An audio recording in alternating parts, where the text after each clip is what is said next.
Bonjour à tous, bonsoir euh, à tous et à toutes et à tous. Ça dépendra d'où est-ce que vous me suivez. Bienvenue dans ma chaîne de tutoriels. Aujourd'hui, comme le titre vous le dit si bien, nous allons parler de l'algorithme de Loon pour carte bancaire, pour les emails et pour le carte de recharge.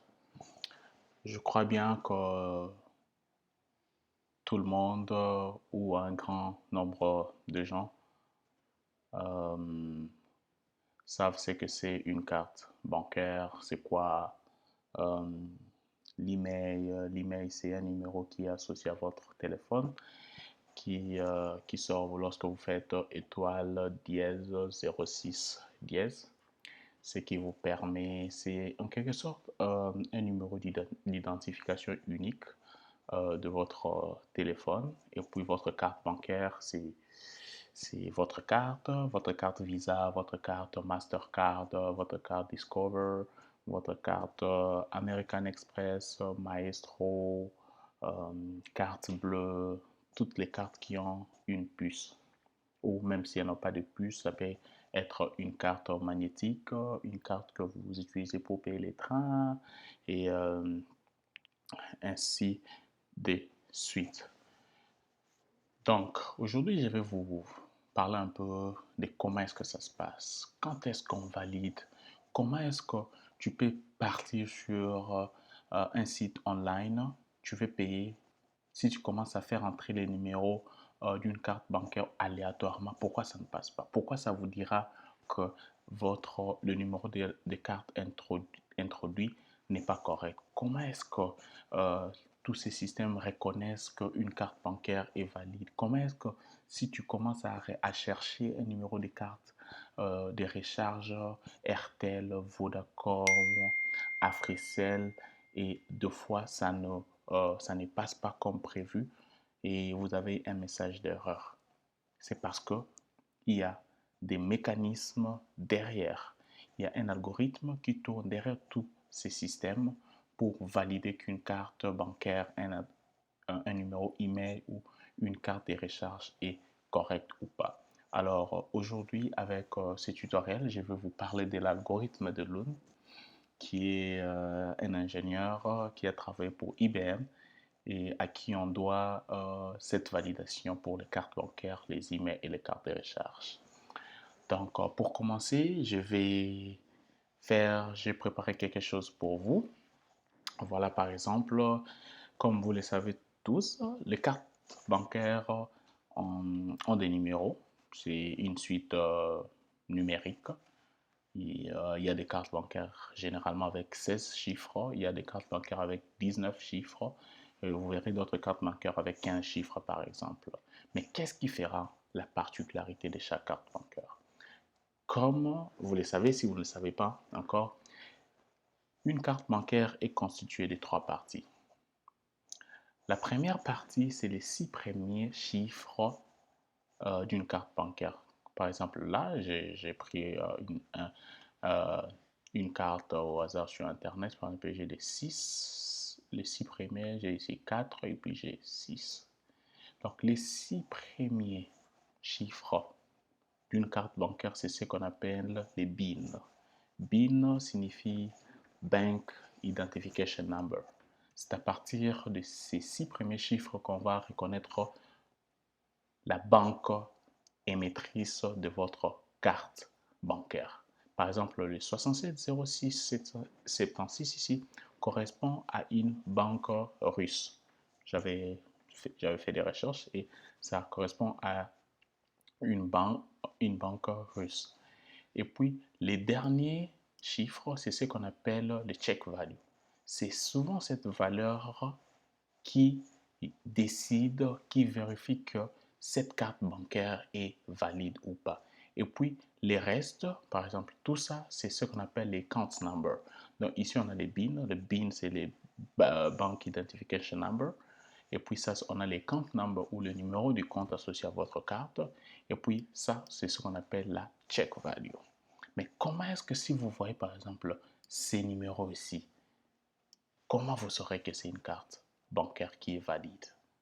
Comment il vous est pratiquement difficile de pouvoir deviner une carte bancaire ou encore un numéro d'email qui est valide?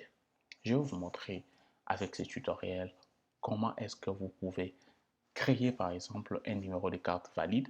Parce que si vous comprenez comment ça marche ici, vous pouvez facilement, avec les tutoriels qui vont venir, là où je vais vous montrer comment est-ce que vous pouvez créer un numéro de carte, le sauvegarder dans une carte bancaire à puce et créer votre propre carte bancaire qui va fonctionner comme une carte bancaire.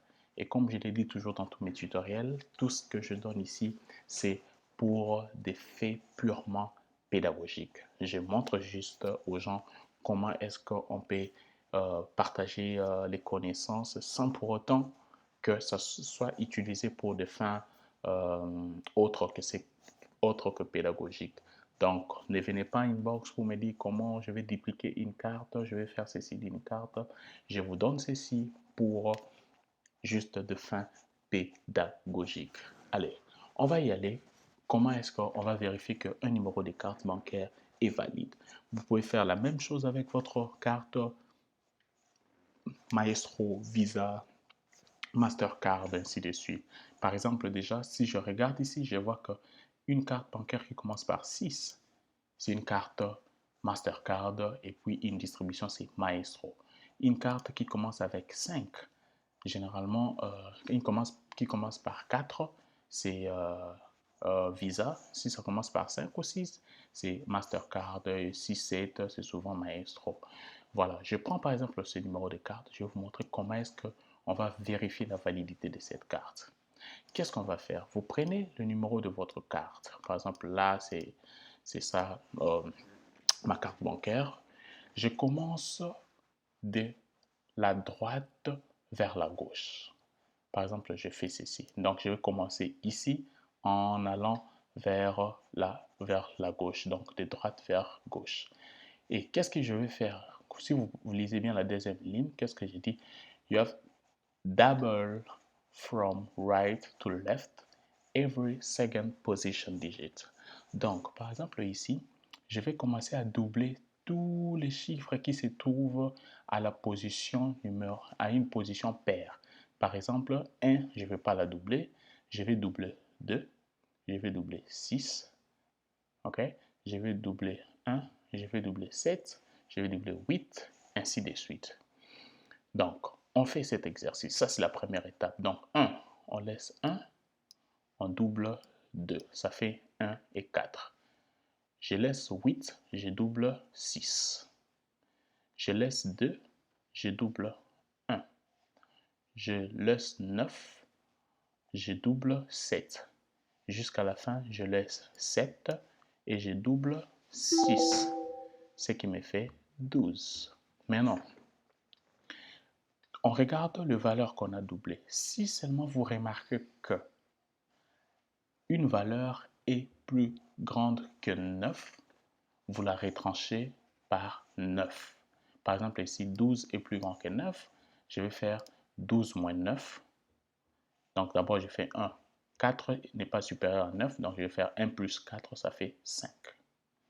8, mais je vois que 12 est supérieur à 9. Ça fera, je vais faire 12 moins 9, ça me fera 3. Donc, ça me fera 8 plus 3, ça me fait 11. 2 plus 2, 2 n'est pas inférieur, ça me fait 4. Je viens ici chez 14, je fais 9, mais 14 est supérieur à 9, donc je ferai 14 moins 9 égale 5. Ce qui me fait 9 plus 5, ça me fait 14. La même chose avec 16, moins 9, ça me fait 7. Ça fait 9 plus 7, ça fait 16. 3, 0 reste comme ça, c'est le temps. 6, j'ai fait 6, 14. 14 moins 9, ça me fait 5. Et puis la réponse est 11. Maintenant, on est ici à 6 et 0, donc on est ici. 6 et 0, ça me fait 6 plus 0, ça me fait 6.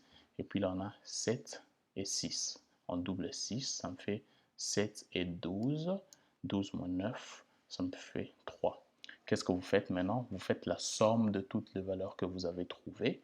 Ça me fait 5 plus 15, plus 11, plus 4, plus 14, plus 16, plus 3, plus 10 à la fin. La valeur finale, ça me fait 80. Déjà, si tu trouves un nombre qui se termine par 0 ou un nombre dont le modulo par 10 égale 0, c'est que le numéro de ta carte bancaire est valide. Voilà comment est-ce qu'on détermine que un numéro de carte bancaire, un email ou peu importe quoi est valide en utilisant l'algorithme ou le principe de Loon. Donc, vous doublez les chiffres de la droite vers la gauche en prenant la deuxième position. Et puis à chaque fois que vous trouvez un chiffre qui est supérieur à 9, vous devez la retrancher de 9 et puis faire la somme et puis faire les modulo par 10. Les modulo par 10, cela veut dire le reste de la division entière de 80 par 10. Quand tu fais 80 par 10, ça te donne 8. Les restes, ça te fait 0. Donc quand ça donne 0, c'est que on est dans les bons. Et puis pour bien illustrer cela, je suis allé euh, online. J'ai trouvé ceci. Par exemple, je suis allé sur Internet et il y a un numéro de email ici, 35 20. Je vais vérifier que cet email qui appartient à un iPhone 6 est bel et bien valide. Donc, je vais... Excusez-moi. Je vais partir là. Je vais faire la même chose pour les emails. Donc, c'est 35 2 0 6 6 6. Je fais la même chose. Je commence toujours de la droite vers la gauche en doublant le deuxième. À chaque fois, je vais doubler 6, je vais doubler 3, je vais doubler 6, je vais doubler 9, je vais doubler 6 encore, je vais doubler 6 encore, et puis je vais doubler 0, ça me donne toujours 0, et puis je vais doubler 5, ça me fait un 10, et puis 3 il est là, je ne double pas ça, c'est pareil. Je regarde ici, je vois qu'il y a 12, 12 moins 9, ça me fait 3, 2 plus 3, 5, même chose ici, 18 moins 9, ça me fait 9, 12 moins 9, ça me fait 3, 12 moins 9, ça me fait 3. Et puis ici encore, même chose, je fais la somme de tous ces nombres-ci, ça me donne 40, et 40 modulo 10, ça me donne 0. Et ce qui me fait pratiquement 40 modulo 10, le reste de la division entière de 40 par 10, ça me donne 0. Voilà comment est-ce que l'algorithme de Loon fonctionne. Et pour aider aussi ceux qui développent, les développeurs, j'ai écrit un petit algorithme en Java pour vous montrer comment est-ce que ça marche. Et c'est exactement ça que toutes ces applications online, quand tu introduis ta carte bancaire sur un ATM, sur un POS, sur un lecteur contactless, c'est cette opération qui est effectuée. Ça va voir si le numéro de la carte qui a été lu est valide en utilisant l'algorithme de Loon. Maintenant là, je vais vous montrer la même chose. J'ai fait pour un petit algorithme en Java. Donc je l'ai appelé isValidCardNumber. Vous pouvez l'appeler comme vous voulez, qui prend en paramètre un card number, un numéro de carte ou email ou peu importe. La première chose, je vais prendre la taille de ma carte ou du paramètre que je passais à ma fonction. Je vais prendre une somme. Comme vous vous souvenez, il faut prendre la somme de ces chiffres et puis valider, faire les modulos à la fin. Je crée une variable booléenne isSecond qui va me permettre à chaque fois de ne doubler que les éléments à une position paire, à la deuxième position. Et puis, je vais commencer de la droite vers la gauche. C'est pourquoi je commence de l'N-1 jusqu'au début. Donc, je vais commencer de la droite vers la gauche. Et puis, à chaque fois, je vais extraire l'élément qui se trouve, les chiffres qui se trouvent à la position I. Et puis, je vais faire moins 0 comme ça pour convertir cette chaîne de caractères en chiffres, en entier, en valeur entière. Et par défaut, c'est false. Donc, et puis ici, je vais faire si l'élément est à la position et à la deuxième position, je vais la doubler. Je vais faire nombre extract, number extracted multiplié par 2. Et puis, je vais faire ici. Si le nombre là, j'utilise une opération ternaire pour dire que quand l'integer, la valeur entière est supérieure à 9, alors je vais faire le nombre là que j'ai trouvé moins 9. Mais si la valeur n'est pas égale, n'est pas strictement supérieure à 9, je vais garder la même valeur. Et puis, je vais faire la somme, ça sera égal à 0 plus la valeur qu'on a doublée. On a doublé en enlevant 9 si c'est supérieur à 9. Dans les cas contraires, je vais juste prendre la somme et puis je vais l'ajouter avec le nombre extrait. Ici, cela veut dire que quand le nombre n'appartient pas à la deuxième ou à une position paire de gauche vers la droite, de droite vers la gauche. Et puis ici, on a isSecond. À chaque fois que je change à chaque fois la valeur de isSecond, quand pour la première fois, ça sera false. Ça ne va pas entrer ici, donc ça viendra ici. Donc le premier chiffre le plus à droite ne sera pas doublé. Et puis je vais changer la valeur, ça va devenir true. Donc la deuxième fois quand je vais venir, ça viendra ici. Et quand ça deviendra sur cette ligne, ça change à chaque fois de valeur. Ça passe de true à false pour prendre la valeur qui a été extraite. Et puis là, à la fin, j'aurai ma somme. Et puis je vais faire si la somme modulo 10 est égale à 0, donc ça me renvoie true. Et c'est vrai, c'est que c'est une carte valide. Sinon, ça me renvoie false. Donc voilà, ici c'est notre, si vous vous souvenez bien, ça c'est le numéro de l'email qu'on avait mis là. C'est ça l'email en question. Si je lance ma fonction, ça va me retourner true. Mais si par exemple au lieu de 0, je mets par exemple 6. Ok. Ça me renvoie false parce que ce n'est pas valide. Je prends un numéro de carte bancaire, je copie là, quand je lance, ça va me donner true. Voilà, chers amis, un petit tutoriel que j'avais préparé pour vous parce que ça va constituer une base pour la suite de tutoriels que je vais poster sur ma chaîne YouTube au plus tard ce soir ou cette nuit ou demain matin. Je vais poster comment est-ce que vous pouvez écrire sur une carte Java Card ou sur un tag NFC, une carte MyFair ou une carte Desfire. Merci, restez connectés sur ma chaîne YouTube et je vous revois très bientôt. Merci.